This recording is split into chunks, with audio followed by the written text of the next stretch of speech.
تو مسلمان اس لیے اس رات میں عبادت کرتے ہیں، اللہ کو یاد کرتے ہیں، قرآن پڑھتے ہیں۔ کیا یہ بدعت ہے جو بدعت کا حکم لگاتے ہیں کہ یہ بدعت کرتے ہیں اور ہر بدعت جو ہے وہ جہنم میں لے جائے گی؟ تو کیا قرآن پڑھنے والے جہنم میں جائیں گے اس رات کو؟ نعوذ باللہ من ذالک۔ اللہ فرماتا ہے میں ان کی بخشش فرمانے والا ہوں۔ جو نماز پڑھ رہے ہیں، تہجد پڑھ رہے ہیں، ان پر فتوے لگائے جا رہے ہیں بدعتی ہیں۔ آج میں آپ کو بتانے والا ہوں جو یہ حکم لگاتے ہیں کہ یہ بدعتی ہیں، بدعت کر رہے ہیں، ان کے 8 بڑے بڑے علماء یہ کہتے ہیں کہ یہ بدعت نہیں ہے، بلکہ یہ ثابت کرتے ہیں کہ اس رات کی عبادت کرنا یہ ثواب کا کام ہے۔ یہ تحقیق ہے میثم عباس قادری رضوی کی کہ فضیلت شب برات کا مخالفین سے ثبوت۔ میثم عباس قادری نے تحقیق کی ہے کہ جو انکاری ہیں شب برات کے اور اس پر بدعت کے فتوے لگاتے ہیں، ان کے علماء اور انہی کے چوٹی کے علماء اور محدثین کہتے ہیں کہ اس رات عبادت کرنا یہ ثواب کا کام ہے۔ جو لوگ فتوے لگاتے ہیں انہی کے علماء نے لکھا ہے، اور یہ تحقیق ہے میثم عباس قادری کی۔ جس بھائی کو چاہیے یہ تحقیق، تقریباً یہ 17 صفحات پر مشتمل تحقیق ہے، بہترین تحقیق ہے۔ اس نمبر پر مجھے وہ اس کتاب کی ڈیمانڈ کرے، اس تحقیق کی ڈیمانڈ کرے، میں اس بھائی کو یہ تحقیق بھیج دوں گا۔ اور میں نے اس کو دیکھا ہے اور اس میں جو حوالے ان کو میں نے پرکھا ہے، بے عین ہی جہاں جو بات انہوں نے لکھی ہے وہیں اس کتاب میں موجود ہے۔ بہترین تحقیق ہے کہ جو لوگ شب برات کو بدعت کہہ کر اور اہل سنت پر تانے دیتے ہیں، ان کے چوٹی کے 8 علماء جو یہ کہتے ہیں کہ شب برات کی فضیلت ہے اور عبادت کرنا ثواب کا کام ہے۔ سب سے پہلے نمبر پر علامہ ابن تیمیہ، ان کی کتاب اقتداء صراط مستقیم، اس میں وہ لکھتے ہیں جلد نمبر 2 صفحہ نمبر 136 جو مکتبہ شاملہ میں ہے، وَمِنْ هَذَا الْبَابِ، اس باب میں یہ کہ لیلۃ النصف من شعبان، شعبان کی 15ویں رات، فقد رویہ فی فضلیہ من احادیث المرفوعہ، اس کی فضیلت میں مرفوع احادیث ہیں، والآثار، آثار بھی ہیں جو یہ تقاضا کرتی ہیں کہ یہ رات بڑی فضیلت والی ہے۔ اور سلف جو ہیں بزرگ، یعنی مسلمان پہلے محدثین اور اولیاء کرام جو پرانے بزرگ ہیں، من کان یخصھا بالصلاۃ فیہا، بالخصوص اہتمام فرمایا کرتے تھے اس رات میں، اور اگلے دن کا روزہ رکھتے تھے۔ قد جاءت فی احادیث صحیحہ، اور اس بارے میں صحیح احادیث موجود ہیں کہ اس رات کی بڑی جو ہے وہ فضیلت ہے، اور پرانے بزرگ محدثین اس رات کا اہتمام کرتے تھے، اور علماء بھی اس رات کا اہتمام کرتے تھے۔ من السلف، سلف میں سے من اہل المدینہ، اور مدینہ کے علماء بھی اس کی جو ہے وہ اہتمام کرتے تھے، وہ یہ کام کرتے تھے۔ آگے کہتے ہیں لیکن الذی علیہ کثیر من اہل علم، بہت زیادہ اہل علم اہتمام کرتے تھے، ہمارے ساتھیوں میں سے بھی اور بہت سارے علماء اس کی فضیلت پر اہتمام کرتے تھے، نمازیں پڑھتے تھے۔ وَعَلَيْ يَدُلُّ نَصُّ احمد، امام احمد بن حنبل رحمۃ اللہ علیہ سے بھی نص سے ثابت ہے کہ وہ بھی اس رات کا اہتمام کرتے تھے۔ شیخ ابن تیمیہ جلد نمبر 2 صفحہ نمبر 136 اقتداء صراط مستقیم، اور اس کا جو اردو ترجمہ ہے وہ بنام راہ حق کے تقاضے، یہ آپ کے سامنے ہوگا اگر آپ اس کو دیکھ لیں۔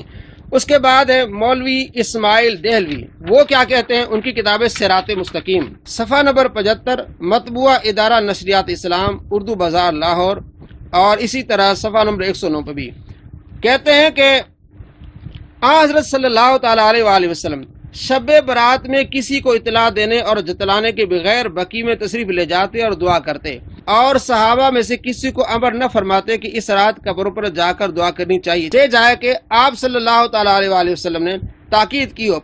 اگر اب کوئی شخص پیغمبر خدا صلی اللہ تعالیٰ علیہ وآلہ وسلم کی مطابقت کے واسطے شب برات کو صلحاء کا مجمع کر کے کسی مقبرہ میں بہت ساری دعائیں کرے تو آن جناب کی مخالفت کے باعث اسے ملامت نہیں کر سکتے، یعنی اگر یہ مجمع ہو اور سارے مقبرے میں بیٹھ کے ذکر کریں یا مسجدوں میں بیٹھ کے ذکر کریں، انہیں ملامت نہیں کی جا سکتی۔ یہ مولوی اسماعیل دہلوی لکھتے ہیں۔ تیسرے ہیں مولوی ثناء اللہ احمد بصری، ان سے سوال کیا گیا اس رات کا، یعنی شب برات کے متعلق ان سے سوال کیا گیا کہ اس شب کو جاگنا، قرآن پاک پڑھنا، عبادت کرنا، کیا یہ ثواب کا کام ہے؟ جواب دیتے ہیں اس رات کے متعلق ضعیف روایتیں ہیں، اس دن کوئی کار خیر کرنا بدعت نہیں ہے، بلکہ بحکم انما الاعمال بالنیات موجب ثواب ہے۔ علامہ ثناء اللہ احمد تسری غیر مقلدین کے بہت بڑے عالم، ان سے پوچھا گیا کہ شب برات میں عبادت کرنا، تلاوت کرنا یہ بدعت تو نہیں ہے؟ فرمایا بدعت نہیں ہے، بلکہ انما الاعمال بالنیات، یہ نیت ہونی چاہیے، نیک عملوں کا دار مدار نیتوں پر ہے۔ تو یہ جو کام ہے اگرچہ ضعیف روایت اس میں موجود ہے لیکن پھر بھی ثواب کا کام ہے۔ فتاوی ثنائیہ جلد نمبر 1 صفحہ نمبر 656 اور ناشر ادارہ ترجمان السنہ 17، یہ سارا کچھ آپ کے سامنے۔ نمبر 3 مولوی ابراہیم میر سیالکوٹی، وہ پوری تفصیل سے لکھتے ہیں کہ شب برات 15ویں شب یہ نصف شعبان کی بات کرنا کار ثواب ہے، اور انہوں نے اس بارے میں پوری ایک کتاب لکھی ہے فضائل شعبان، کتاب ماہ شعبان اور شب برات، ساری کتاب لکھی ہے، اور اس میں واضح کیا تمام احادیث جو میں نے کچھ سنائی اور مزید انہوں نے اس میں حدیثوں کو جمع کیا ہے، اور آخر میں اس بات کا انہوں نے رزلٹ نکالا ہے۔ وہ کیا ہے دیکھیے، خلاصۃ الباب، محدثین کا مذہب یہ ہے کہ جو کچھ صحیح حدیث سے ثابت ہو اس پر عمل بلا تردد کیا جائے، اور اس میں کسی دیگر کی مخالفت کا اندیشہ نہ کیا جائے، اور فضائل اعمال میں اگر کوئی حدیث ضعیف ہو یا اس کے طرق کئی ایک ہوں جو ایک دوسرے کی تائید کرتے ہوں تو اس میں چندہ حرج نہیں دیکھا گیا کہ فضائل اعمال میں ضعیف احادیث بھی لی جائیں گی، اور کثیر تعداد میں ضعیف احادیث ان کے طرق زیادہ ہوں تو پھر ان احادیث پر عمل کیا جائے گا جو کہ فضیلت کے باب میں ہوں۔ یہ سارا انہوں نے نچوڑ نکالا ہے کہ شب برات کی بات کرنا، تلاوت کرنا یہ بدعت نہیں، یہ کار ثواب ہے۔ یہ کون ہے جی؟ میں نے آپ کو بتایا، نام بھی اور ان کی کتاب ہے فضائل شعبان کتاب ماہ شعبان، شب برات صفحہ نمبر 36 سے 42، مطبوعہ مدینہ العلم جامعہ مجددیہ، درس روڈ، نور آباد، فتح گڑھ، سیالکوٹ۔ 5ویں علامہ غیر مقلدین کے مولوی عبداللہ روپڑی، ان سے سوال کیا گیا ماہ شعبان کی 14ویں یا 15ویں روزہ رکھنا یا 3 روزے 13ویں 14ویں 15ویں تاریخ میں رکھنا جائز ہے یا نہیں؟ بعض کہتے ہیں یہ بدعت ہے۔ مولوی عبداللہ روپڑی جواب دیتے ہیں شب برات کا روزہ رکھنا افضل ہے، جائے کہ مشکات وغیرہ میں حدیث موجود ہے، اگرچہ حدیث ضعیف ہے لیکن فضائل اعمال میں ضعیف حدیث پر عمل درست ہے۔ ہر ماہ کی 13ویں 14ویں 15ویں کا روزہ بھی حدیث میں آیا ہے۔ فتاوی اہل حدیث جلد نمبر 2 صفحہ نمبر 554، ادارہ احیاء السنہ النبیہ، D block, satellite town, Sargodha. کیا کہتے ہیں مولوی عبداللہ روپڑی کہ ثواب کا کام ہے شب برات کو عبادت کرنا، یہ ان کے گھر کی بات ہے جو بدعت کی رٹ لگاتے ہیں۔ 6 نمبر پر عالم ہیں غیر مقلدین کے مولوی صلاح الدین یوسف، انہوں نے کہا کہ شعبان کی 15ویں رات کی بابت متعدد روایات آتی ہیں جن میں اس رات کی بعض فضیلتوں کا ذکر ہے، لیکن یہ روایات ایک آدھ روایت کے علاوہ سب ضعیف ہیں، لیکن چونکہ کثرت ترک سے مروی ہیں اس لیے بعض علماء اس بات کی قائل ہیں کہ اس رات کی کچھ نہ کچھ اصل ضرور ہے، کہ اس میں 1-2 روایت صحیح ہیں جس میں شب برات کی فضیلت ظاہر ہوتی ہے، اور اس کے علاوہ بہت زیادہ ضعیف احادیث بھی ہیں۔ علماء کہتے ہیں کہ اس میں عبادت کرنے میں کوئی حرج نہیں ہے۔ ان کی کتاب مسئلہ رؤیت ہلال اور 12 اسلامی مہینے، صفحہ نمبر 322 323، مطبوعہ دارالسلام، یہ سارا آپ کے سامنے ہیں۔ اور آگے لکھتے ہیں علامہ البانی رحمہ اللہ اور شعیب ارنوت رحمہ اللہ وغیرہ نے کثرت ترک کی بنا پر اس ایک روایت کو صحیح قرار دیا ہے، یعنی کہ جو آپ صلی اللہ تعالیٰ علیہ وآلہ وسلم کا فرمان ہے کہ اس رات کو اللہ تبارک و تعالیٰ خاص نزول فرماتا ہے اور کثیر تعداد مسلمانوں کی بخشش فرماتے ہیں، صرف ایک مشرک رہتا ہے اور ایک کینہ پرور، تو اس کو شعیب ارنوت اور البانی کہتے ہیں یہ صحیح حدیث ہے۔ یہ مولانا یوسف صلاح الدین لکھتے ہیں۔ 7ویں علامہ غیر مقلدین کے مولوی عبد الرحمن اٹاوی، وہ لکھتے ہیں جہاں ہماری عبادت میں سستی آ گئی ہے، من جملہ ان کے ایک موقع ماہ شعبان کی 15ویں شب بھی ہے، بعض ہمارے بھائی بھی اس رات کی عبادت اور فضیلت سے قطعی انکار کر دیتے ہیں اور کہتے ہیں کہ اس کا کوئی ثبوت نہیں ہے، لہٰذا اس بارے میں جتنی احادیث آئی ہیں ان پر جرات ہوئی ہے۔ آگے کہتے ہیں وہ میں لکھ رہا ہوں لیکن اس میں صحیح احادیث بھی ہیں اور کچھ ضعیف ہیں، اور ضعیف احادیث اگر آ بھی جائیں فضائل میں وہ قابل قبول ہیں، اور صحیح احادیث بھی موجود ہیں، تو کہتے ہیں اس میں فضیلت ہے۔ تو بعض ہمارے دوست اس کو بدعت کہتے ہیں، یہ ٹھیک نہیں ہے، اور یہ ان کی کتاب ہے اہل حدیث گزٹ، دہلی صفحہ نمبر 9-10، ٹھیک ہے، 15 جون 1947، بڑی تحقیقی ہے میثم عباس قادری نے، اللہ ان کو جزائے خیر عطا فرمائے۔ 8ویں علامہ غیر مقلدین کے وہ ہیں مفتی اعظم عبدالعزیز باز۔ مفتی عبدالعزیز باز کے فتاوی جمع کیے گئے ہیں اور اس کتاب کا نام ہے توحید کا قلعہ۔ اس کتاب میں موجود ہے مفتی عبدالعزیز باز کا یہ فتویٰ، مفتی عبدالعزیز بن باز کا فتویٰ۔ اس رات کی فضیلت کے بارے میں اہل شام وغیرہ سے سلف کے کچھ آثار ملتے ہیں، یعنی آثار ملتے ہیں کہ سلف جو ہے اس رات کے اہتمام کرتے تھے۔ آگے چل کے لکھتے ہیں توحید کا قلعہ صفحہ نمبر 35 پہ، اور یہ دارالقاسم ریاض سے چھپی ہے، سعودی عرب سے۔ شام کے کچھ تابعین مثلا خالد بن مادان، مکہول، لقمان بن عامر وغیرہ شعبان کی 15ویں شب کی تعظیم کرتے تھے اور اس میں عبادت کے لیے جشن کرتے تھے۔ بعد کے لوگوں نے اس شب کی تعظیم انہی سے لی ہے۔ شیخ عبدالعزیز بن باز کہتے ہیں، یہ فتویٰ دیتے ہیں کہ شام کے تابعین جنہوں نے صحابہ کو دیکھا وہ اس رات کا اہتمام کرتے تھے، عبادت کرتے تھے، اس میں جشن یعنی لوگوں کو جمع کرتے تھے، اور بعض میں جن لوگوں نے اس عبادت کو یعنی اس کام کو جاری رکھا ہے وہ انہی کو دیکھ کر جاری رکھا ہے۔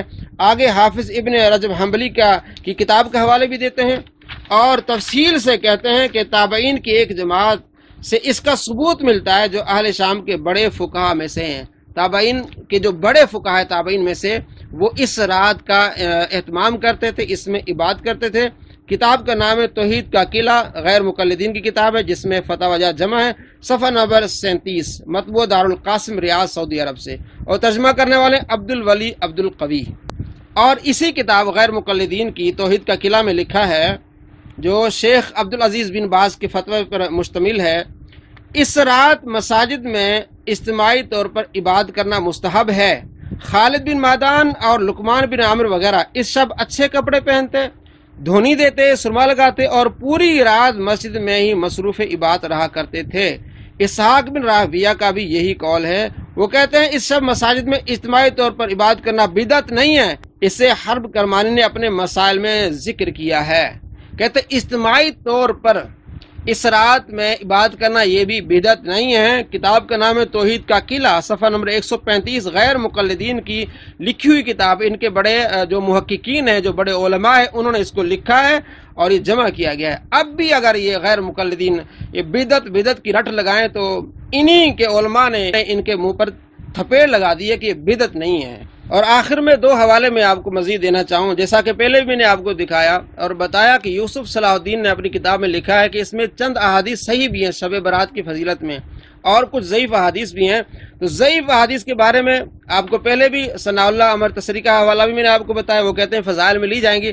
اور چوٹی کے عالم ہیں غیر مقلدین کے نواب صدیق حسن خان بھوپالی، وہ لکھتے ہیں منہج الوصول الی اصطلاح احادیث الرسول، صفحہ نمبر 50 پر، کہ امام نووی نے کتاب الاذکار میں بیان کیا ہے کہ علماء، محدثین اور فقہا نے فضائل میں ضعیف حدیث پر عمل کرنا مستحب قرار دیا ہے بشرطے کہ وہ موضوع نہ ہو۔